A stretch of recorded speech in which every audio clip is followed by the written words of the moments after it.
Bonjour à tous, aujourd'hui j'aimerais vous parler un peu de mon jardin, dont vous voyez quelques légumes que j'ai récoltés. Pour tout vous expliquer, il y a 2 ans, je pensais que c'était difficile de faire pousser des légumes, je pensais que j'avais pas la main verte et que c'était pas possible de s'auto-alimenter.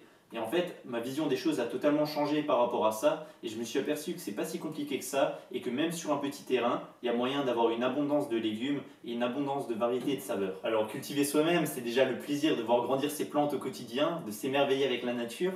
Mais au-delà de ça, je pense que ça présente des avantages sur 3 points. Donc le côté gustatif, le côté économique et le côté de la santé. Le côté gustatif, parce que ça vous permet de découvrir de nouvelles variétés, de nouvelles saveurs. Vous voyez par exemple cette tomate, donc c'est la tomate voyage.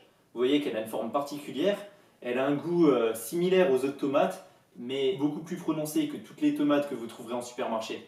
Or, sur le plan économique, c'est vrai que vous allez devoir payer vos graines, que vous allez devoir payer vos plants si vous n'avez pas pensé à faire vos semis, que vous allez avoir besoin de beaucoup d'eau pour arroser régulièrement. Mais malgré tout ça, vous êtes totalement gagnant avec votre récolte. Parce que certains fruits et légumes coûtent vraiment cher en supermarché, et là, vous allez pouvoir vraiment en avoir une abondance. Donc, vous allez par exemple payer un sachet de graines à 3 euros, et vous allez pouvoir avoir une multitude de plants qui vont vous donner beaucoup de fruits. Alors que des fois en supermarché, vous allez acheter un seul melon qui va déjà vous coûter 3 euros. Un autre exemple, c'est que des fois en mangeant des fruits ou des légumes, vous pouvez garder les graines et les faire pousser. Donc par exemple des melons bio, ça marche très bien. Vous pouvez garder les graines de courge. J'ai aussi gardé par exemple le noyau d'un avocat, donc d'un avocat as que j'avais mangé, et je l'ai mis en pot et il a très bien marché. Il est en train de pousser actuellement. Sur le plan de la santé, puisque vous allez pouvoir avoir la certitude qu'il n'y a aucun produit chimique dans vos légumes, à part si bien sûr vous en avez utilisé. Moi, par mon expérience, je suis convaincu qu'il n'y en a pas besoin. Par exemple, cette année, j'ai fait mes récoltes simplement avec de l'eau et du soleil.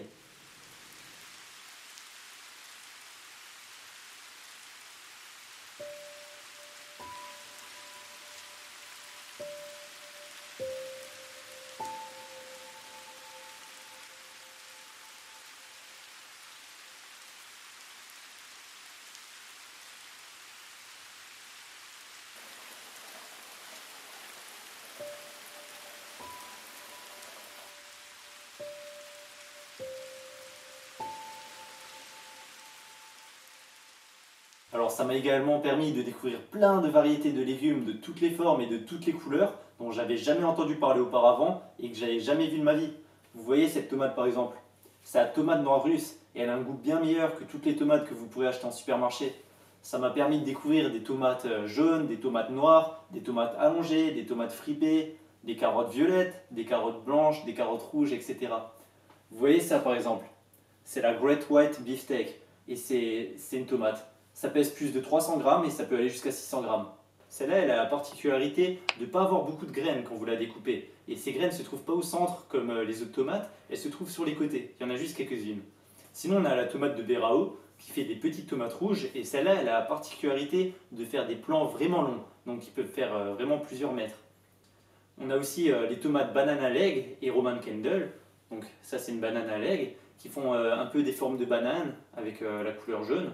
Donc celles-là sont très faciles à faire en semis, c'est celles qui ont marché le plus facilement. Et voilà, elles ont cette particularité d'avoir cette couleur et cette forme. Puis on a aussi les tomates indigo qui font des toutes petites tomates mais qui sont noires. Et elle a la particularité d'avoir une couleur différente sur le plant également. Alors sinon j'ai aussi de la périlla, en fait c'est des feuilles de sésame. Donc on en mange beaucoup en Asie. En coréen on appelle ça kenip. Donc vous pouvez en faire pousser chez vous, en mettre dans vos salades, dans vos poêlées de légumes, etc. Donc ça a un goût très prononcé, comme la roquette.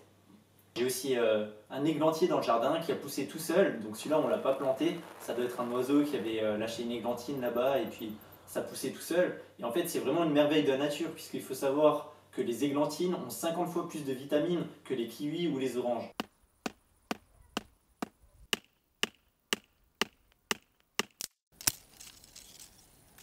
Sinon, il y a aussi des poireaux perpétuels. Donc pour moi, c'est aussi une merveille de la nature puisque à côté du bulbe principal, il y a plein de petits bulbis qui vont se former, ce qui fait que même quand vous allez enlever votre poireau, il y en a d'autres qui vont sortir. Donc j'en ai mis un cette année pour le faire pousser et puis il y a un animal qui était venu, qui l'avait un peu déterré, j'ai pensé qu'il était mort et puis quelques mois après, il y en a 2 autres qui sont sortis de terre. C'était vraiment magnifique.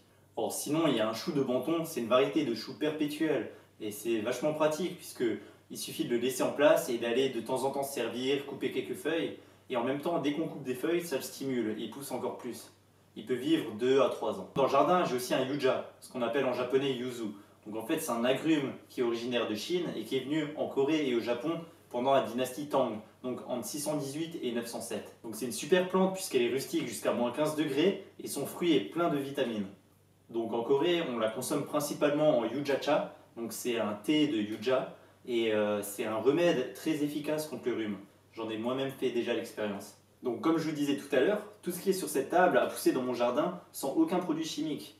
Vous voyez par exemple ce petit marron, il fait 5,9 kg, c'est un gros bébé. Donc pour les faire pousser, c'est vraiment simple. Vous pouvez balancer des graines à la volée et ça va pousser tout seul, ça va juste prendre beaucoup de place.